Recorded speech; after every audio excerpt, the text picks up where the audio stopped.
लंबी आयु की तमन्ना हम सबकी है, लेकिन लंबी आयु करे कैसे ये हम नहीं जानते हैं, क्योंकि हमारे आसपास हमें अट्रैक्ट करने के लिए, हमें ल्योर करने के लिए ऐसी बहुत सी चीज़ें मौजूद हैं जो हमारी इस लंबी आयु को प्राप्त करने में बाधक है।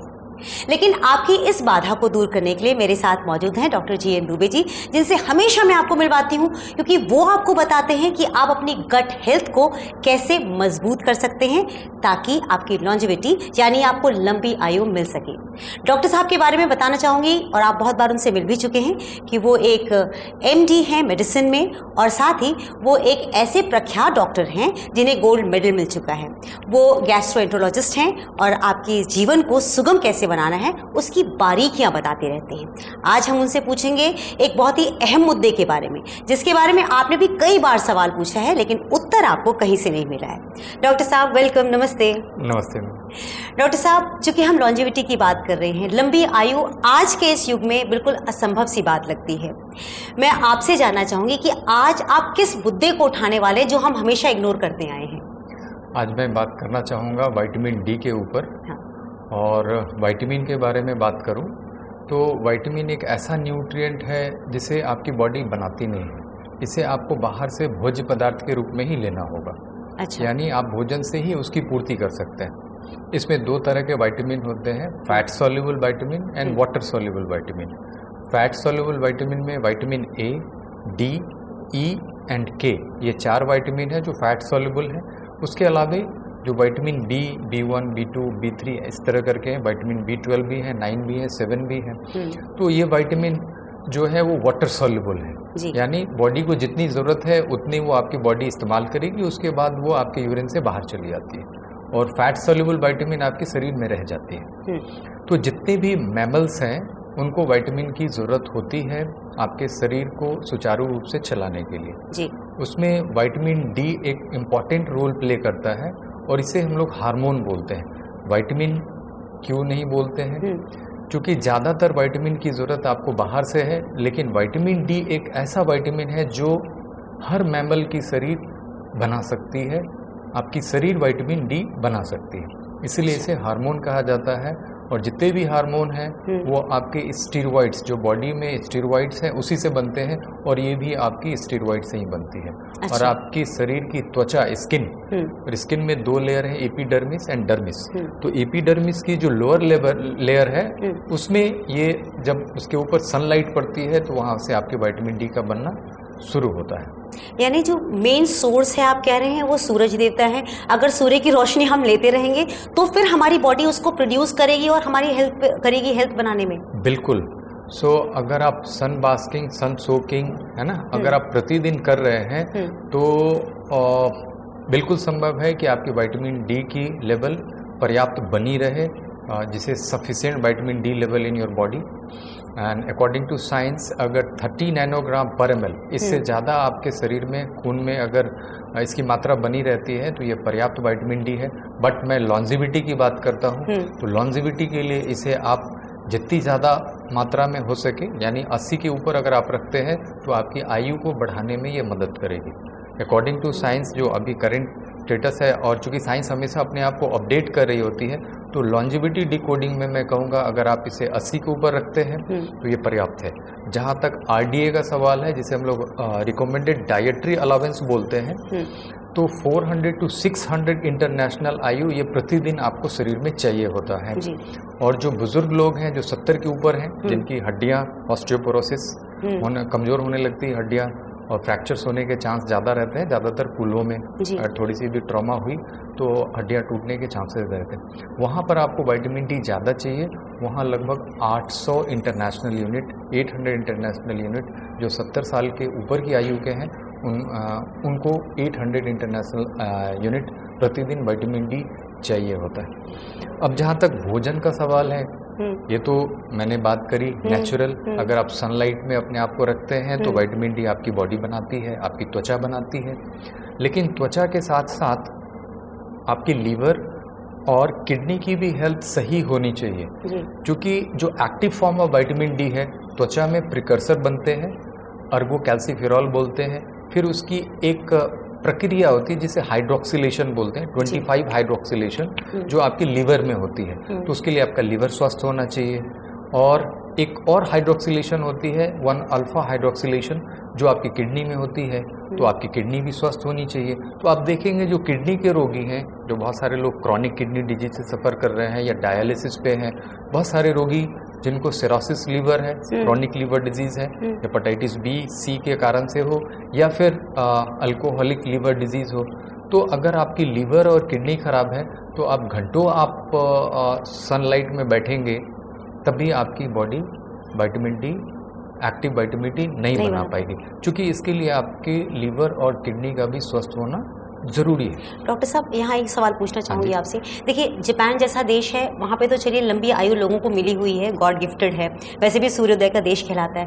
अपना भारत भी जो है, इसमें तो सूरज देवता की कोई कमी नहीं है, इतने अच्छे से हमें सन बाथ मिल सकता है, बहुत ज़्यादा सूर्य की तीव्र रोशनियाँ हमें मिलती हैं।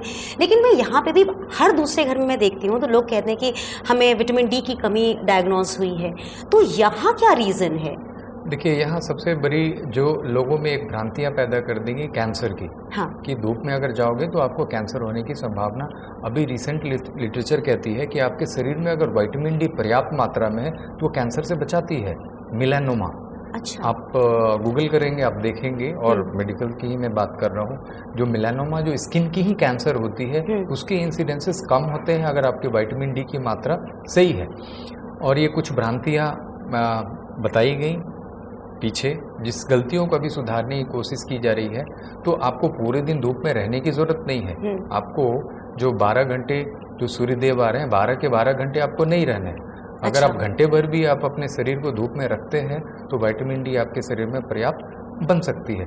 अगर आप उसको भी ना रख पाएँ तो अभी UVB लाइट आती है, आप घर में भी रख के उसके सामने अपने शरीर को रख सकते हैं, जहाँ से आपके विटामिन डी, यानी आप सूर्यदेव को आर्टिफिशियल लाइट में भी आप बॉडी को एक्सपोज कर सकते हैं। UV लैंप आते हैं, अच्छा, UVB लैंप, उसमें भी आप अगर अपने शरीर को एक्सपोज करते हैं तो उससे भी विटामिन डी आपकी बॉडी बना सकती है।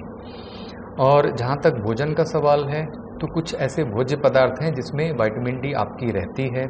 जैसे मैं बताऊँ, फैटी फिश, उसमें cod liver oil, sun dried mushroom, ghee, वो बफेलो घी हो या गोट घी हो या काऊ घी हो, वहाँ पर उसमें आपको विटामिन डी मिलती है। आप वैसे A2 वाली उसकी बात करते हैं, A1 हो या A2 हो, इसमें चलेगा विटामिन डी तो नहीं चलेगा, नहीं, हाँ, विटामिन डी तो मिलेगी, हाँ, but I always ask for, अगर आपने घी इस्तेमाल करनी है यू गो फॉर A2 काऊ घी, क्योंकि A1 मिल्क से ही वो बनना है। ऑल्दो घी बनने पर उसमें जो खराब चीज़ें होती हैं, लैक्टोज और बीटा केजिन प्रोटीन, वो घी बनने पर ये दोनों चीज़ें हट जाती हैं, इवापोरेट हो जाती है। वो चीज़ें जो प्रोसेसिंग होती है उसमें लैक्टोज बिल्कुल नहीं रहता और केजिन भी नहीं रहता, तो उस नुकसान से आप बच जाते हैं। जो लोग लैक्टोज इंटॉलरेंट हैं या केजिन सेंसिटिव हैं उस प्रोटीन से, जो एनिमल प्रोटीन लोग बोलते हैं नुकसान, सो घी इज़ प्योर फैट, है ना, और फैट हमारी बॉडी के लिए बहुत ज़रूरी है।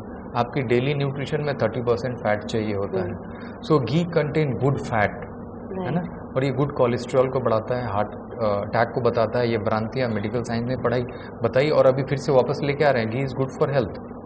सो घी कंटेन्स विटामिन डी। और कुछ फोर्टिफाइड फूड, जैसे आप राइस ले लें या जो आर्टिफिशियल मिल्क्स आते हैं या कोई भी भोजन, चावल है, आटा है, उसमें भी फोर्टिफाइड करके लोग विटामिन डी दे रहे हैं। यानी फोर्टिफाइड फूड्स में भी के रूप में आपको विटामिन डी दी जा सकती है। बट नेचुरल की बात करी जाए तो वहाँ फैटी फिश है, कॉड लिवर ऑयल है, मिल्क है, घी है, इवन एग योक। जो लोग अंडों के लिए जाना चाहते हैं या जाते हैं तो ग्रास फेड चिकन के एग का इस्तेमाल किया जा सकता है, इज़ गुड प्रोटीन। लेकिन अगर आप पोल्ट्री के लिए जाते हैं तो that is killer for your health. अच्छा, क्योंकि उसमें बहुत सारे एंटीबायोटिक्स यूज़ होते हैं और दर्द की गोलियां इस्तेमाल की जाती है, तो वो इनडायरेक्टली आपकी बॉडी में जाती है, तो वो नुकसान कर सकती है। बट मैं सोर्स की बात कर रहा हूँ, जो लोग वेजिटेरियन हैं they don't go for it, but ghee is source of vitamin D.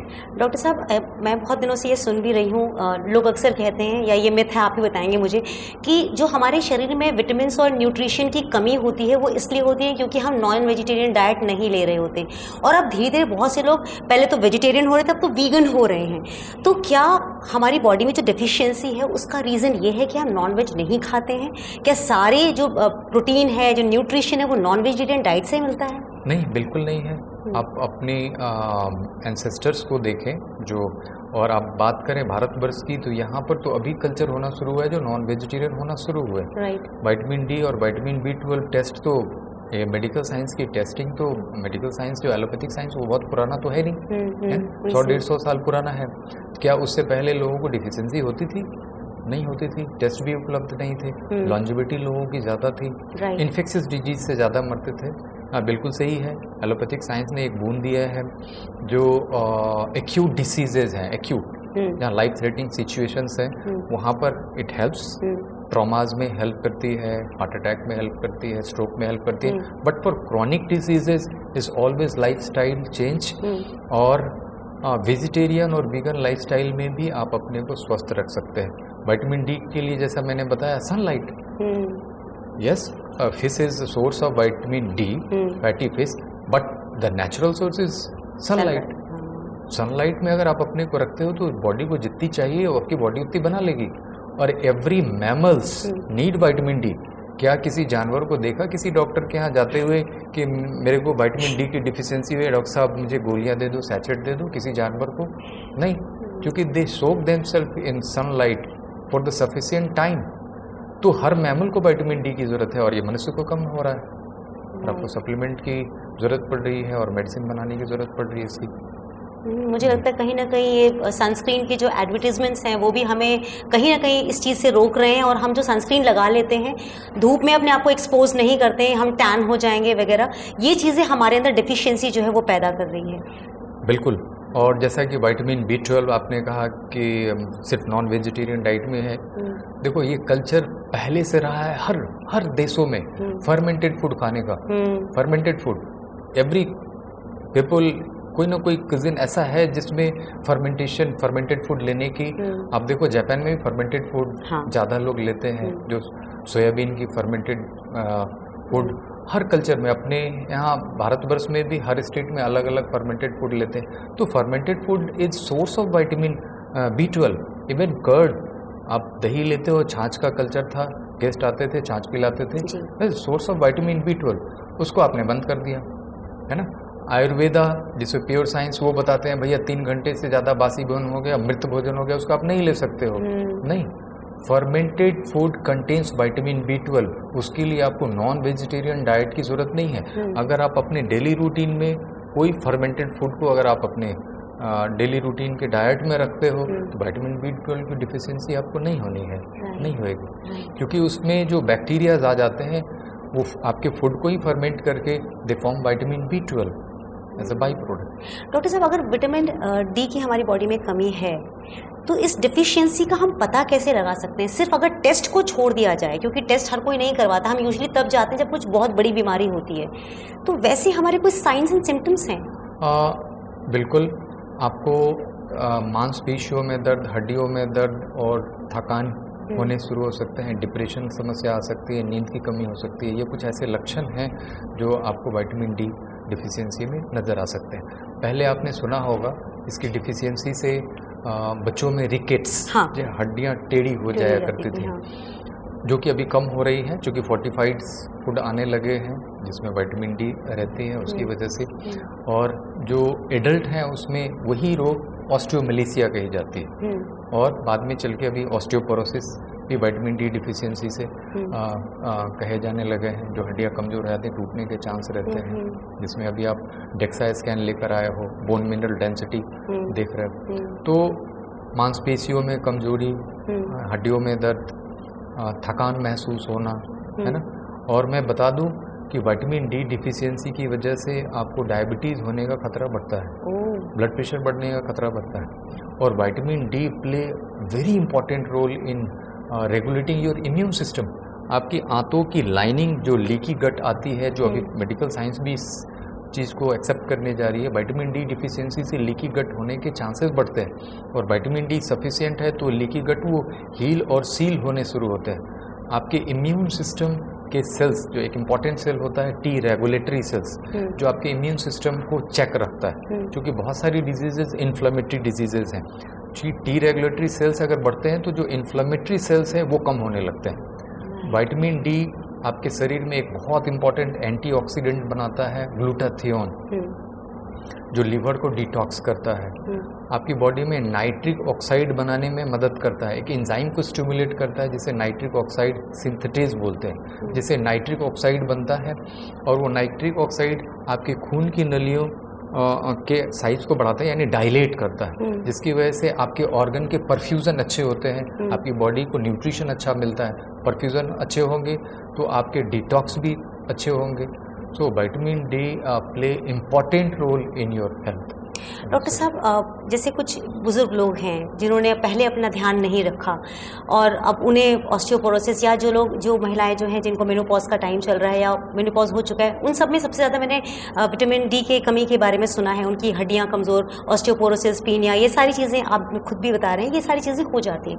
अब ऐसे लोगों को अब क्या सप्लीमेंट्स के ऊपर डिपेंड होना पड़ेगा अपनी बॉडी में इन चीज़ों को कॉम्पनसेट करने के लिए? बिल्कुल, अगर आप सन सोकिंग कर रहे हो और जैसे जैसे आप एज होते हो आपके ऑर्गन फंक्शन नेचुरली डिक्लाइन होने लगती है। हर ऑर्गन की फंक्शन आपकी, this is natural ageing process, जिसमें आपकी हर ऑर्गन की फंक्शन डिक्लाइन होनी है। तो अगर नेचुरल तरीके से, दैट इज सन बाथ लेने से, सन बास्किंग से अगर आपकी विटामिन डी पूरी नहीं हो रही है, definitely you should go with supplement. आप कुछ रिकमेंड करेंगे डॉक्टर साहब? देखो, इसमें बहुत सारी चीज़ें अवेलेबल हो चुकी हैं अभी, लिक्विड फॉर्म में भी है, कैप्सूल फॉर्म में भी है, सैचे फॉर्म में भी है, तो किसी भी रूप में इसे ले सकते हैं। जहाँ तक लैब का सवाल है, डिफरेंट लैब डिफरेंट तरीके से रिपोर्ट करती है। ज़्यादातर जो कॉमनली देखने को रिपोर्ट मिलती है वो नैनोग्राम पर एमएल में, दूसरी है नैनोमोल में आती है। अच्छा। तो नैनोग्राम पर एमएल में नॉर्मल रेफरेंस रेंज बताते हैं, अगर 30 नैनोग्राम पर एमएल के ऊपर है तो विटामिन डी आपकी सही है, बट लॉन्जिविटी आपको डिकोड करनी है तो you have to keep it up. मतलब कितना? मतलब ऊपर 80 के आसपास रखो। अच्छा। तो आपकी बोन्स और मसल्स की हेल्थ बहुत अच्छी होएंगी, गट की हेल्थ भी अच्छी होगी, आपका इम्यून सिस्टम स्ट्रांग होएगा, आपकी बॉडी ग्लूटाथियोन बना पाएगी, आपकी बॉडी नाइट्रिक ऑक्साइड सिंथेटेज बना पाएगी, आपको ब्लड प्रेशर से बचाएगी, आपको डायबिटीज से बचाएगी। सो विटामिन डी के लेवल को आपको अप करके रखना है। और ऐसा पहले भी मैंने बताया कि जब आप एज होते हो 70 के ऊपर, उनकी आरडीए ज़्यादा है, 800 इंटरनेशनल लिमिट, तो एजिंग के साथ आपको इसको ज़्यादा करना है। तो अगर आप 30 के नीचे हो तो रिकमेंडेशन है कि आप 12 वीक तक आप रेगुलरली लो, वीकली, उसके बाद आप मंथली लेते रहो, और 6 महीने में आप अपनी लेवल चेक करो और देखो आपकी लेवल मेंटेन हो रही है या नहीं हो रही है। अगर नहीं होती है देन टॉप इट अप, यानी टॉप अप करो विद सप्लीमेंट। क्या बात है, thank you so much doctor साहब। हम आयु कैसे बढ़ाएं, आज इस बात पर चर्चा कर रहे हैं और पिछले कुछ समय से लगातार इस चर्चा में लगे हुए हैं। आपसे आगे भी रिक्वेस्ट करूंगी कि और भी अगर कोई ऐसे हिडन पॉइंट्स है जो हमें नहीं मालूम है वो आप हमें निरंतर बताते रहिएगा, क्योंकि अब मुझे लगता है कि इट्स हाई टाइम कि बहुत जल्दी जल्दी लोगों की मौतें हो रही हैं, सब लोग चाहते हैं लंबा जिए, तो आपसे टिप लेते रहेंगे। यहाँ पर मैं बताना चाहूँगा, आपने देखा होगा कोरोना टाइम में भी लोगों को विटामिन डी की सप्लीमेंट दी जा रही थी। कोरोना टाइम में जो भी पेशेंट डॉक्टर के नज़दीक गए उनको बताया गया कि आप विटामिन डी लो, है ना। तो ये आपकी इम्यून सिस्टम को बेहतर करने में और रोगों से लड़ने में, इवन इन्फेक्शियस डिजीज से भी लड़ने में मदद करती है। Even many literatures are there जिनको recurrent common cold, cough, sinusitis होती है, तो आप विटामिन डी को देखें। विटामिन डी अगर आपकी कम है तो आपको recurrent common cold, cough, sinusitis होने के चांसेस हो सकते हैं। इवन रेस्पिरेटरी डिजीज, आस्थमा, है ना, अस्थमा के भी रिस्क को कम करता है। So lot of thing to talk about the vitamin D, और कभी और मौका मिलता है तो इस पर और भी बातें हो सकती हैं। Thank you so much doctor साहब। अगर चलते चलते कोई एक जनरल हेल्थ टिप देना हो जो हमारे व्यूअर्स हैं उनको, तो आप क्या टिप देंगे? देखो, मैंने पहले ही बताया कि सूर्य देव, ये आपकी विटामिन डी आपके शरीर में बनाने को पर्याप्त है, तो अपने को सूर्य की रोशनी में जरूर तपाएं। तपाएंगे तभी हेल्दी रहेंगे और लॉन्ग आयु आपको मिलेगी, है ना? बिल्कुल। Thank you so much doctor साहब, thank you so much for your time. Thank you. Thank you.